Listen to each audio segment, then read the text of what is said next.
What's up, guys? Welcome back to the channel. We just finished watching... I just keep forgetting the name. What was it called again? I just forgot. Don't Open Till Christmas. Don't Open Till Christmas. This is a movie from 1984. It's a horror movie with like a mystery twist in it. What'd you think?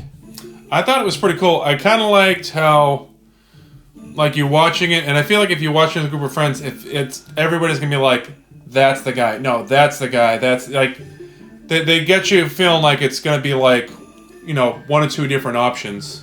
Yeah, I did like that aspect because I remember we were debating. We looked at like the mean one. So we pulled names out of a hat out of a bunch of Christmas horror movies. It was the mean one first, and then it was Don't Open Till Christmas. I don't know why that one and the other one I keep forgetting the name. It's just because it's like a common, I guess, Christmas phrase. Yeah. But the mean one wasn't streamable on anything, and this one was, so we went with this.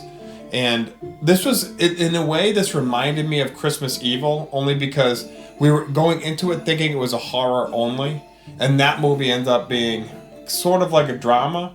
And this movie definitely was a horror movie from '84, but it was also like a murder mystery. Like, it had an element of like Clue in it. Yeah. You know, like you're saying. So, because me and Mumbo went back and forth, we were just thinking like, you know, it might be this guy. And you've changed your mind multiple times on who you thought it was, right? Yeah. I know, I did too. This one doesn't spare the kills. There were so many dead Santas, I couldn't believe it. Yeah, that was pretty funny. Some of the, I like how some of the kills were just so absurd. We're sitting there watching it, and I'm like, there's no way that they're really gonna... They just killed him like that? I'm like, dude, what the hell? Like, they had one where the guy, he's walking up and he's got like a switchblade in his shoe, so he just kind of taps his shoe like this, switchblade comes out, and he happens to slice the guy right in his groin. And I'm like, this guy's pretty clever to know, like, to aim there, because he's putting up with his foot. You would think, like, he's just like, yeah, I'm going to go for that major artery, instead of, like, I'm just going to just slice him any old way, you know? So, one of the most interesting kills, now I'm not going to get graphic, but basically it was every man's worst nightmare. Yeah, it was every guy's worst nightmare. They did it. They went there. The kills were like, they were super creative. And you know what I liked about this one? This really was like an 80s slasher film with a Christmas like sprinkle, razzle dazzle with a splash of mystery. Yeah. You know, like the thing that's cool about this one too is like for a horror movie, there's a lot of horror movies. When you actually watch them, the killer doesn't kill a ton of people. Like, it's sometimes, even some of the Halloween movies, he only kills like 4 or 5 people, like on scene. Like actually killing, not like showing a dead body. That's like not a kill scene. You know what I mean? Like Halloween H2O, I think there's like 4 kills, something. Not that that's the best Halloween by any means. They were just laying out Santa after Santa. This guy went out and he killed Santas. And we won't say the spoil of the mystery or anything. We'll leave that for you guys. But in true 80s fashion, they had a decent amount of boobs in there. Yeah. And I could check that off. Yeah, I feel like every horror movie from like 84 to 87, boobs were a fucking standard for some reason. They're just like, boom, they're there. The Santa kills, I thought it was pretty good overall. And let us not forget, you being, you know, more into the music scene than I am, the music in that was awesome. Like, some of the kills, you'd hear like the typical creepy sounds of like someone getting killed, and then on top of that, or I guess probably behind it, because I'm not well versed in that type of thing, they'd have Christmas music, and I'm like, this is perfect, like that Christmas music vibe in the background, and then that like the type of crazy sounds you would hear when someone's getting killed. I'm like, this is awesome. This was what I'm looking for sure.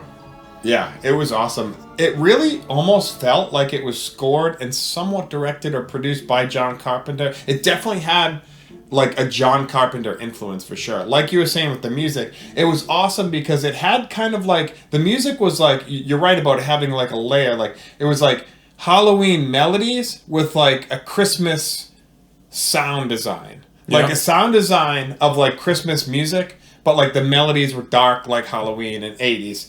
The music was totally like Stranger Things, dude. Oh, those were juicy. That's just classic 80s like background music. That's shit like that we love. Arpeggiated synthwave core, basically, from the 80s. That's the kind of stuff that influenced modern day synthwave, is that kind of music. Yeah. Same, like Stranger Things single-handedly brought synthwave back, you know. But overall, it was awesome. The kills were good, story was good, acting was good, practical effects were really good. Yeah. I like that. They definitely, they looked pretty decent for the year. And it's actually really cool because this movie came out the same year that Silent Night, Deadly Night came out. Shit. So that's interesting because apparently there was like a... Because if you... Past couple of years, I've noticed there's been the Mean One, Christmas, Bloody Christmas. So I feel like there's always like a couple of years where they're like a bunch of companies just happen to do Christmas horror movies in the same span of a year or two. Which, well, we love it because it's our favorite holidays mixed together, basically. It's right. Like Christmas and Halloween. I mean, we can't go wrong, right? But overall, yeah, it was. I would say it's good. So on Letterboxd, they score it to 5 stars. I like to score to 10 typically. Mm-hmm. So we'll score out of 10. If you had to choose, what would you rate this movie? 1 to 10. 1 to 10. I'd probably give it like a 7.5. I enjoyed it. That's definitely fair. I was thinking basically around there if I had to think 7.5. Yeah, I'll give it like just to Price is Right you, I'll give it a 7.6. Nice. 7.6. 7.5, 7.6. And this is definitely a movie that so it's interesting because I feel like it's not a forgettable movie, but at the same time I feel like if I like play it next year, I feel like I'm gonna want to see it all unfold again now that we know who the killer is. Yeah. You know, and again, we're not gonna tell you because you're gonna flip flop. It makes it interesting too. Like it really keeps you hooked when you're like, okay, is it this guy? This guy's sketchy, but I don't know. This guy was missing at the right time, and you know, like they give you multiple options to think, and then when it shows you, you're like, oh, okay, that makes sense. You know, so yeah, 7.6, 7.5. Overall, just a really fun movie, especially for the Christmas season, and if you're into horror movies. And it wasn't over the top for people who don't love horror movies. You could still watch it as a mystery, like a murder mystery kind of drama-ish movie too. So overall, yeah, I liked it. Yeah, I would definitely recommend it to anybody who likes any of the Christmas horror or even like Christmas mystery. Definitely check it out. Yeah, for sure. All right, let me know what your favorite Christmas horror movies is in the comments. And definitely check out this movie. I'd say it gives both of our stamp of approval. So thanks again, Mumbo, for coming out, watching it, and giving a nice movie review. Let us know what you guys think. Leave it in the comments. Merry Christmas, you filthy animals. And a Happy New Year. Shit. Oh my God. Maximum cringe. It's okay, Gingy.